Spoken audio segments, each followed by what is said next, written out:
Did you know that basic Excel skills are must-have skills for 80% of all middle-level skill jobs? That is what a study by Lightcast and Capital One found out. Not surprising considering that Excel has several tools, especially formulas, to make your life easier and make your data more useful and insightful. In this video, we are going to see the top 5 most commonly used Excel formulas with examples. Before we start, let's quickly review 4 basic but core Excel terms: column, row, cell, and range. A column is a vertical stack of cells. I will explain cells in a second. Columns are labeled with letters such as column A, column B, column C, etc. A row, on the other hand, is a horizontal line of cells. Rows are labeled with numbers, such as row 1, row 2, row 3, etc. A cell is a rectangular space at the intersection of a column and a row, so each cell gets its name from the intersecting column and row. For example, the name of this cell is D5 because it is in column D and row 5. Cells are where we enter data, such as numbers or texts. Now, the last term is range.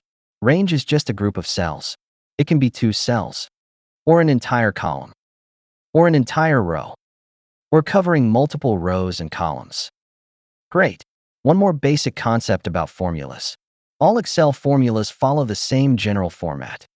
That is, an equal sign, followed by the formula name, and then parentheses that contain the input data.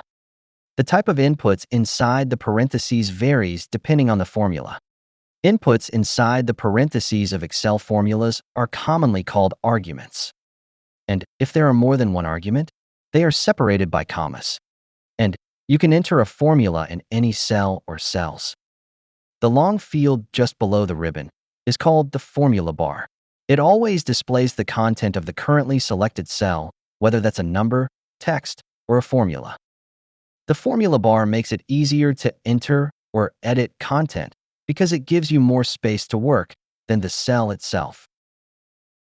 To demonstrate the top 5 most used formulas, we're using this sales detail, which is dated June 1st, showing invoice number, product name, quantity or units sold, unit price, and first and last names of the salesperson. While this is a short list, in reality, a sales transactions list on a single day can have hundreds and thousands of rows. So keep that in mind. And also remember, you can use the formulas in any context, not just sales or accounting. Okay, without further ado, let's start with the first most commonly used formula: the sum. The sum formula is used to add up or sum up values, and its format is equals, sum, parentheses. For example, here, I want to know the total units sold. To do that, click inside the parentheses and select the units sold column. Notice when I select the cells, Excel automatically entered that range for me here: C4, C15, which represents all the cells from C4 all the way to C15. That is it. Press Enter to exit the formula view. We now know the total units sold, which is 12,103. The next, most common Excel formula is SUMIF. The SUMIF formula, like the sum formula, adds up values together. But it does that selectively, based on a condition. The format of the SUMIF formula is equals, SUMIF, open and close parentheses. It takes 3 inputs inside the parentheses: criteria range, criteria, and range to add up. Example, let's say I want to know the total units sold by James only. James is one of the salespeople. To get that, enter your criteria range, which, as you might guess, is the salesperson column. Then your criteria, that is just James. For the range to add up, select the units sold column.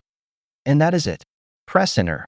Now we know how many items James sold, which is 4,338. Moving to the next, most common Excel formula: the IF formula. The IF formula, or function, gives you one value if a condition is true and another value if that condition is false. The format of the IF formula is equals, if, open and close parentheses. A simple IF formula takes 3 inputs inside the parentheses: condition or logical test, value if condition is true, value if condition is false. Example, let's say I want to identify invoices with more than 1,000 units sold. Here, my condition is units sold greater than 1,000. Comma, if that is true, label it a large sale. Comma, otherwise, label it a small sale. That is it. Press enter. We get a large sale for the first row. For the remaining rows, just drag this down all the way. It automatically reproduces the formula for all the lines and labels them a large sale or a small sale, depending on whether the number of units sold is more than 1,000. The next, most common Excel formula is a lookup formula most people are familiar with. VLOOKUP. The VLOOKUP formula is used to find and match values between two separate lists or tables. The format of the VLOOKUP formula is equals VLOOKUP, then open and close parentheses. The VLOOKUP formula takes four inputs inside the parentheses: lookup value, lookup table or table array, same thing, column number, and lookup mode, or range lookup as Excel calls it. Example, let's say you have a separate list of invoice numbers for which you want to know the corresponding salespeople. You can do that in a seemingly magic way. How? For the lookup value here, type or select the invoice number you want to find the salesperson for. For the lookup table, select the entire sales table here, because that is where we are looking up the salesperson. Notice, when I selected the table, Excel automatically entered the range for me here. Select that range and press the F4 button on your keyboard. That converts the range into what we call an absolute reference. I will explain the difference between an absolute and a relative reference in a separate video. Alternatively, especially for Mac users, instead of using the F4 button on your keyboard, you can just manually type the $sign next to each letter and number in the range. Awesome. For the column number, type the number of columns between the invoice number and the salesperson columns, because we are trying to match an invoice number with a salesperson. So, the column number is 1, 2, 3, 4, 5. So I type 5 here. For the last input, just type 0. 0, in this context, is a lookup mode type that finds an exact match. That is it. Exit the formula. We now know, for this invoice number, the salesperson is Mark. For the remainder of the invoices, drag this first to reproduce the formula. And boom, now we know who the salesperson is for each invoice listed here. The last formula in the topmost 5 common Excel formulas is the concatenate formula, which is used to join texts side by side.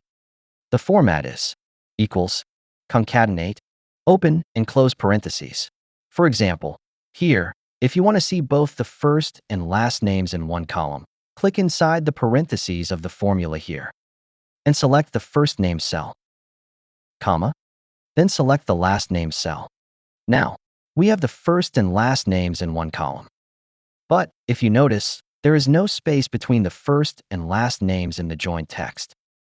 We can fix that by inserting a space in the formula. After the first name field here, just add a comma and a space in quotations. Like so. That is it. Then drag this to expand it for all the rows. Here you have it. That wraps up the top 5 most commonly used Excel formulas. If you have any question or comment, drop it below. If you like this video, give it a thumbs up and of course subscribe. Okay, thanks.